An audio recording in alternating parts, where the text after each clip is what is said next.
साथियों, आज यहां करीब 18,000 करोड़ रुपए की विकास परियोजनाओं का शुभारंभ, लोकार्पण और शिलान्यास हुआ है।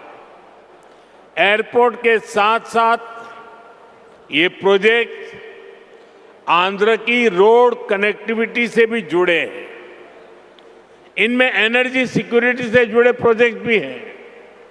ये विकास कार्य इस बात के प्रतीक है कि इस समय आंध्र की स्पीड से आगे बढ़ रहा है। मैं आप सभी को इन प्रोजेक्ट्स की बहुत बहुत शुभकामनाएं देता हूं। साथियों, आज का ये आयोजन नया इतिहास, नए रिकॉर्ड इसे रचने का भी है।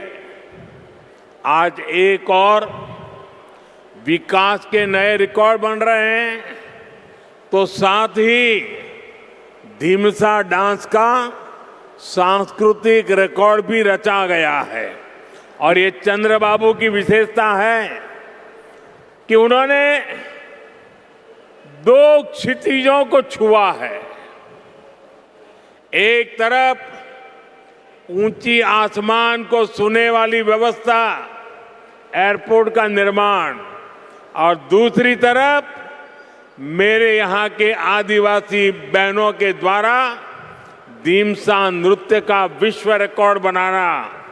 मैं चंद्रबाबू के इस विजन को विशेष रूप से सराहना करता हूं।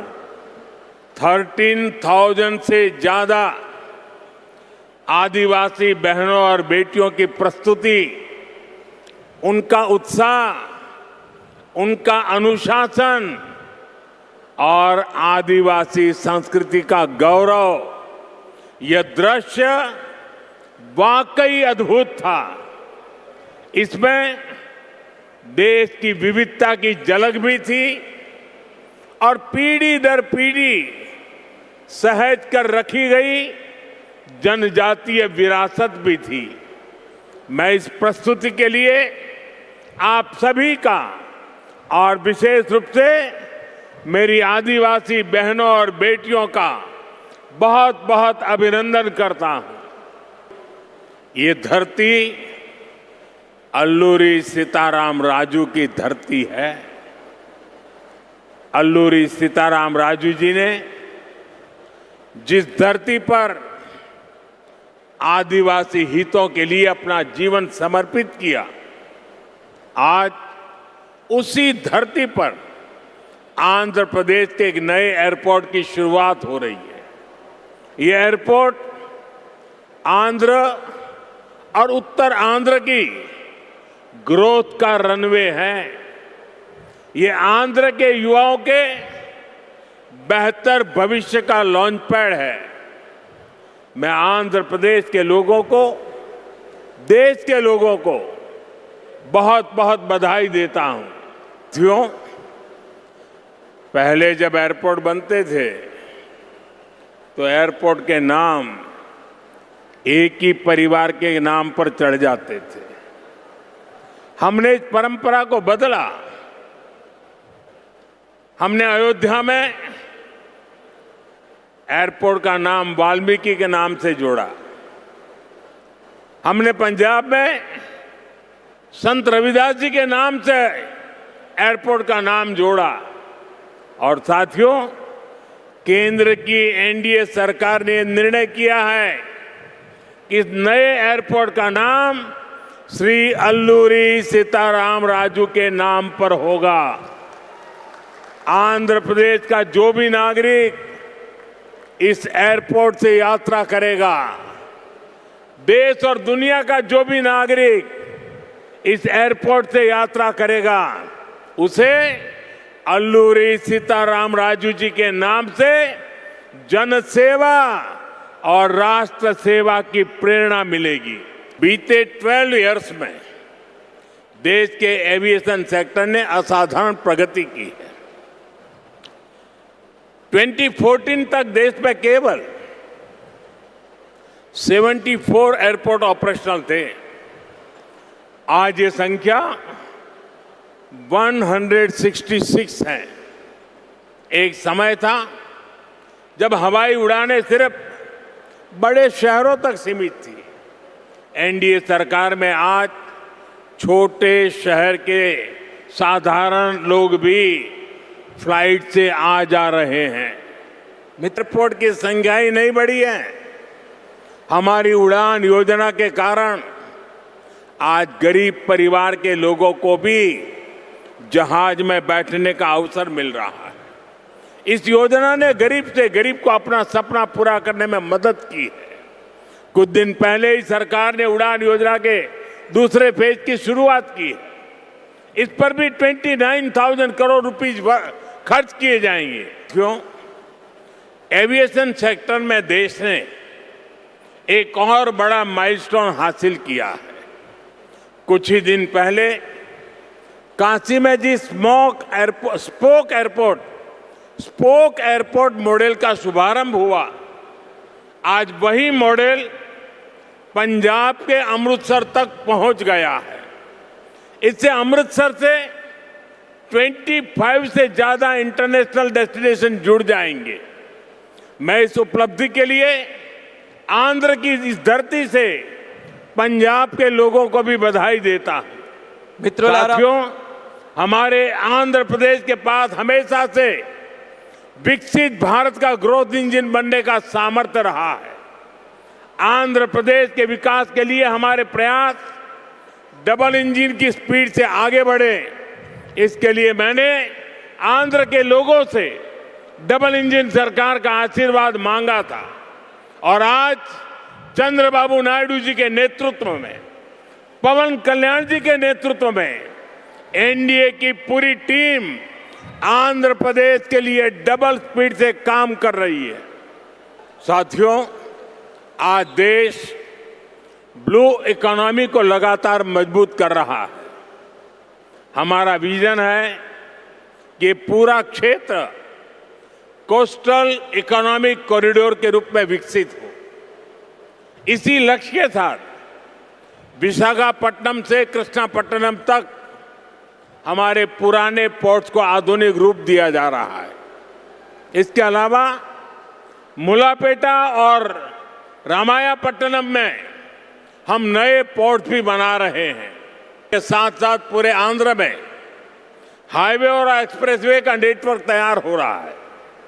विशाखापट्टनम रायपुर एक्सप्रेसवे जैसे प्रोजेक्ट इस पूरे क्षेत्र को रफ्तार दे रहे हैं। మిత్రులారా, పోర్టుల అభివృద్ధితో పాటు ఆంధ్రప్రదేశ్ మొత్తం హైవేస్ ఎక్స్ప్రెస్వేస్ నెట్వర్క్ని విస్తృతంగా పెంచుకుంటూ పోతుంది. విశాఖపట్నం రాయ్పూర్ ఎక్స్ప్రెస్వే వంటి ప్రాజెక్టులు ఈ ప్రాంతానికి సరికొత్త వేగాన్ని అందిస్తున్నాయి. साथियों, ये पूरा रीजन देश के बड़े औद्योगिक केंद्रों से आसानी से जुड़े, इसके लिए आज आंध्र प्रदेश में करीब 1 लाख करोड़ रुपए की रेलवे परियोजनाओं पर काम चल रहा है। राज्य के पूरे रेल नेटवर्क का इलेक्ट्रिफिकेशन हो चुका है। यहां 70 से ज्यादा रेलवे स्टेशनों को भी आधुनिक बनाया जा रहा है। आज इस क्षेत्र के विकास में पीएम गति शक्ति नेशनल मास्टर प्लान भी बड़ी भूमिका निभा रहा है। पीएम गति शक्ति के माध्यम से इस पूरे क्षेत्र में रेल, पोर्ट और एयरपोर्ट को एक साथ जोड़ा जा रहा है। जब यहां ये आधुनिक लॉजिस्टिक नेटवर्क तैयार हो जाएगा तो उद्योगों को बेहतर कनेक्टिविटी मिलेगी, किसानों को फायदा होगा और ईज ऑफ डूइंग बिजनेस भी बढ़ेगा। भविष्य की सोच रखने वाला प्रदेश रहा है। सॉफ्टवेयर, आईटी और टेक सेक्टर में आंध्र के युवाओं ने पूरी दुनिया में अपना डंका बजाया है और इसलिए सरकार यहां के टैलेंट को आंध्र प्रदेश की डेवलपमेंट पावर से जोड़ना चाहती है। हमारे टैलेंटेड युवाओं की प्रतिभा का लाभ आंध्र प्रदेश और देश को ज्यादा से ज्यादा मिले, ये बहुत आवश्यक है। इसके लिए हमारा फोकस अब सेमीकंडक्टर जैसी फ्यूचरिस्टिक टेक इंडस्ट्री पर है। विशाखापट्टनम में नए सेमीकंडक्टर प्लांट का शिलान्यास इसी दिशा में एक बहुत बड़ा कदम है। चंद्रबाबू के नेतृत्व में हमारा आंध्र अब सॉफ्टवेयर के साथ साथ मैन्युफैक्चरिंग का भी हब बनेगा। इससे आंध्र में फ्यूचरिस्टिक जॉब तैयार होगी, टेक इंडस्ट्रीज के लिए नया वातावरण तैयार होगा। वर्ल्ड इकोनॉमी में कहीं पे किसी भी ग्रोथ सेंटर का निर्माण सिर्फ एक फैक्ट्री से नहीं हो सकता, उसके लिए एक पूरे इकोसिस्टम की जरूरत होती है। आज आंध्र प्रदेश में हम ग्रोथ का वही इकोसिस्टम तैयार कर रहे हैं। चंद्रबाबू नायडू जी व्यक्तिगत स्तर पर दिन रात मेहनत करते हैं। इसी का परिणाम है आज दुनिया की कई बड़ी बड़ी कंपनियां यहां निवेश करने के लिए आना चाहती हैं। साथियों, यहां सेमीकंडक्टर के साथ साथ एआई इंफ्रा और डेटा सेंटर पर भी काम हो रहा है। गूगल ने भी यहां $15 बिलियन के एआई और क्लाउड इंफ्रास्ट्रक्चर कैंपस की घोषणा की है। और भी कई ग्लोबल कंपनी यहां नई संभावनाएं देख रही हैं। इसका बहुत बड़ा फायदा आंध्र प्रदेश के साथ साथ देश के यूथ को हो रहा है। साथियों, आंध्र की इंडस्ट्रियल ग्रोथ स्टोरी केवल डिजिटल टेक तक से ही सीमित नहीं है। नकापल्ली में केंद्र सरकार बड़े फार्मा पार्क के लिए भी सहयोग दे रही है। इससे आंध्र प्रदेश देश के एक बड़े फार्मा हब के रूप में भी विकसित होगा। ग्रीन एनर्जी की फील्ड में भी अकेले रायलसीमा क्षेत्र में 5 लाख करोड़ रुपए से ज्यादा का इन्वेस्टमेंट हुआ है।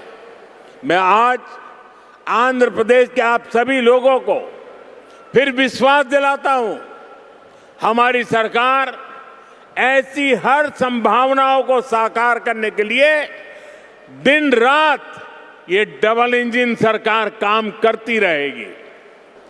आज आंध्र प्रदेश में हर सेक्टर में किस स्पीड से काम हो रहा है, इसका अंदाजा आप इस बात से लगा सकते हैं कि पिछले 3 यात्राओं में ही मैंने 2 लाख करोड़ रुपए के प्रोजेक्ट का शुभारंभ यहां किया है। मुझे खुशी है कि आंध्र की इस विकास यात्रा में उत्तर आंध्र भी सशक्त हो रहा है। हम विशाखापट्टनम इकोनॉमिक रीजन VER को देश के बड़े औद्योगिक केंद्र के रूप में विकसित कर रहे हैं। हमारा लक्ष्य है VER एशिया का प्रमुख इकोनॉमिक हब बने। ये एयरपोर्ट से लेकर सेमीकंडक्टर यूनिट तक इसी मिशन का हिस्सा है। हमारी सरकार का मंत्र है इन्वेस्टमेंट से एम्प्लॉयमेंट। इसलिए सरकार ने अपनी तरफ से भी इन्वेस्टमेंट बढ़ाया है और हम प्राइवेट सेक्टर को भी इन्वेस्टमेंट के लिए प्रेरित कर रहे हैं। आप भी जानते हैं, जब इन्वेस्टमेंट बढ़ता है तो मैन्युफैक्चरिंग बढ़ती है, मैन्युफैक्चरिंग बढ़ती है तो एक्सपोर्ट बढ़ता है, एक्सपोर्ट बढ़ता है तो रोजगार के नए अवसर बनते हैं और रोजगार बढ़ता है तो लोगों की आमदनी बढ़ती है, परिवारों की जिंदगी बेहतर होती है। और आंध्र प्रदेश में हम यही होते देख रहे हैं। क्यों?